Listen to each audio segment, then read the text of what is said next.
যেভাবে বাউলদের উপর আক্রমণ করা হয়েছে এটা টোটালি আমরা নিন্দা জানাচ্ছি। আল্লাহর শানে এত বড় বেয়াদবি, তাকে তো প্রকাশ্যে হত্যা করা জায়েজ, ভণ্ড বাউলকে। অথচ হুমকি দিচ্ছে নাস্তিকরা, বামরা আর কথিত ভণ্ড বুদ্ধিজীবী ফরহাদ মজহার, তাকে ছাড়তে হবে। ছাড়া তো যাবেই না, সরকারকে বলছি তাকে গ্রেফতার করেছে, এবার তার সর্বোচ্চ শাস্তি মৃত্যুদণ্ড কার্যকর করতে হবে। বলে আবুল জুলাই আন্দোলনে আমাদের পক্ষে ছিল, জুলাই আন্দোলনের পক্ষে ছিল তো ছিল, তো সমস্যা কি? জুলাই আন্দোলন কি করে সব মুসলমান হয়ে গেছে? আন্দোলন করতে এখন থেকে দেশ বিক্রির ব্যবস্থা হয়েছে। এক ভণ্ড বাউল আল্লাহর শানে বেয়াদবি করছে, শুনছেন? এইরকম বেয়াদবি আমার আত্মহত্যা করতে মন চায়, সহ্য হয় না, কিছু করতে পারি না, এই ব্যথায় আত্মহত্যা করতে মন চায়। যদি আমার আত্মহত্যা জায়েজ হলে আমি আত্মহত্যা করতাম, কিন্তু আল্লাহ তার রাসূলের শানে বেয়াদবির কথাটা শুনতেও বেয়াদবির কোনো কথা আমার বরদাস্ত হয় না। এই ভণ্ড আবুল সরকার বাউল, এই বাউল নামের ফাউল জাহান্নামের কুত্তাটা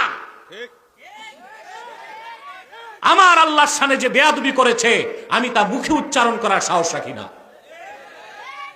আপনার তার ফাঁসি চান? আমরা তার ফাঁসি চাই।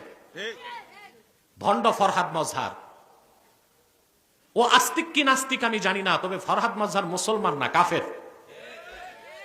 সে হুমকি দেয় আবুল রে গ্রেফতার করা মানে আমাকে গ্রেফতার করা। বেটা ফরহাদ, তুমি কোন বাংলাদেশে? তোমারে গ্রেফতার করলে কে কি করবে বাংলাদেশে? বাড়াবাড়ি ছেড়ে দাও। ভণ্ড বুদ্ধিজীবী ফরহাদ মজহার, তৌহিদি জনতা তোমাকেও রাজপথে পেলে কোদাল দিয়া দাড়িগুলো চাইছা জুতা পেটা করে বাংলাদেশ থেকে বের করে দিবে তোমাকে।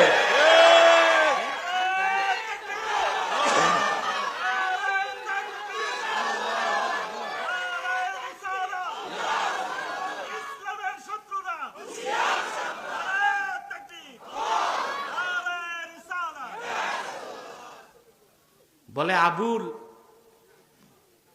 জুলাই আন্দোলনে আমাদের পক্ষে ছিল, জুলাই আন্দোলনের পক্ষে ছিল তো ছিল, তো সমস্যা কি? জুলাই আন্দোলন কি করে সব মুসলমান হয়ে গেছে? আন্দোলন করতে এখন থেকে দেশ বিক্রির ব্যবস্থা হয়েছে।